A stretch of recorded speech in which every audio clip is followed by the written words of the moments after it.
अनेकों अनेक प्रयास करने के बाद भी हमें रोजगार की प्राप्ति नहीं हो पा रही है। इस वीडियो के माध्यम से मैं आपको कुछ ऐसे उपाय बताने जा रहा हूं ताकि आपको रोजगार की प्राप्ति हो जाए। देखिए, हर कोई चाहता है कि उसको अच्छा रोजगार मिले और इसके लिए वो प्रयास भी करता है, लेकिन कई लोग बार बार प्रयास करने के बाद भी वंचित रह जाते हैं।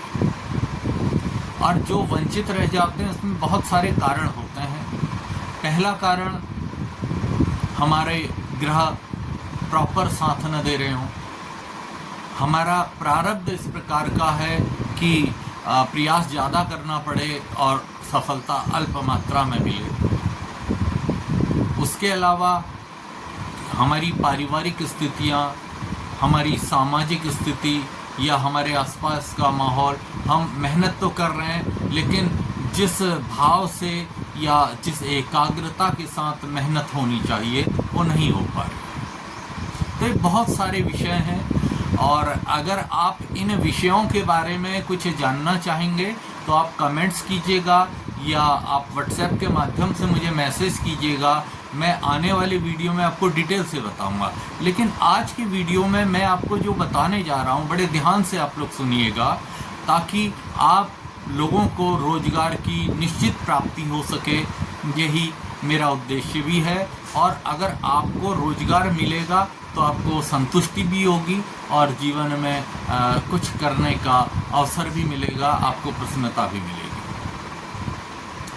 हर कोई अपनी तरफ से प्रयास तो करता है, लेकिन वो चूकता कहाँ पर है आपको पता है? अगर कहीं पर कोई देव बाधा होगी, ग्रह बाधा होगी, तो प्रयास आप कितना ही कर लीजिए, प्रयास सफल नहीं हो पाएगा। और हमने करना क्या है इसको दूर करने के लिए? मैं कुछ एक प्रयोग, जिनमें पहला प्रयोग है हनुमान चालीसा का। अगर आपको लगता है कि आप बार बार प्रयास कर रहे हैं, आपको सफलता नहीं मिल रही है, तो आप इसके 2-3 प्रकार से इसको कर सकते हैं। नियमित रूप से आप 11 बार हनुमान चालीसा पढ़ना शुरू कीजिए और हनुमान जी महाराज से प्रार्थना कीजिए, हे प्रभु मेरा दुर्भाग्य दूर कीजिए और मुझे शीघ्र रोजगार प्राप्ति का मार्ग दीजिए। अथवा दूसरा तरीका इसका ये है कि आप प्रत्येक मंगल अथवा शनिवार को 108 बार हनुमान चालीसा का पाठ करना शुरू कीजिए और नियमित रूप से 5 बार ही भले ही करते रहिए। इससे भी आपका कर्म जनित दोष, प्रारब्ध जनित दोष कटेगा और अगर ग्रह जनित कोई बाधा है या देव जनित कोई बाधा है तो उसका निवारण होगा और आपको रोजगार प्राप्ति में मदद मिलेगी। और ये मेरा बड़ा आजमाया हुआ प्रयोग है। एक बार की बात है, एक बच्ची मेरे पास आई, नाम बताना उचित नहीं है, वो मिडिल वर्ग से थी और उसका इच्छा थी कि वो यूपीएससी क्वालिफाई करे।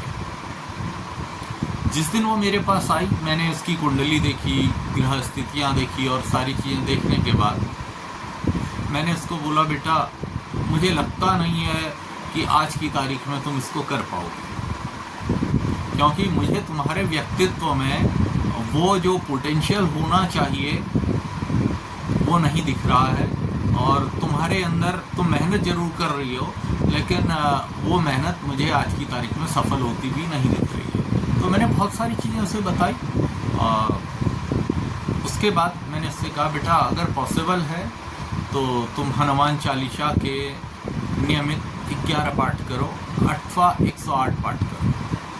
तो उसने मेरे से कहा कि क्या गुरुजी मेरे को शनिवार को टाइम मिलता है, क्या मैं शनिवार को इसके 108 पाठ शुरू करूं? मैंने कहा हाँ बेटा करो। उसने प्रत्येक शनिवार का नियम बनाया, वो 108 पाठ हनुमान चालीसा के करने लगे और नियमित रूप से यथाशक्ति वो करती थी। और इसका प्रभाव ये हुआ कि वो 3 महीने बाद मुझसे मिलने आई दोबारा से,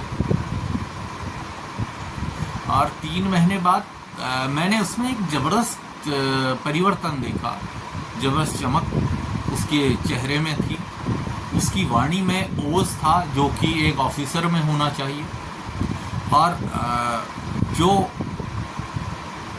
उसके अंदर जो भाव जागृत हो गया था, या जो मेहनत जिस प्रकार से वो कर रही थी, और अपने विषय को लेकर जिस प्रकार से उसके अंदर आत्मविश्वास आ गया था, तो मुझे ये महसूस हुआ कि ये आज 80% इसके लिए प्रिपेयर हो गई है।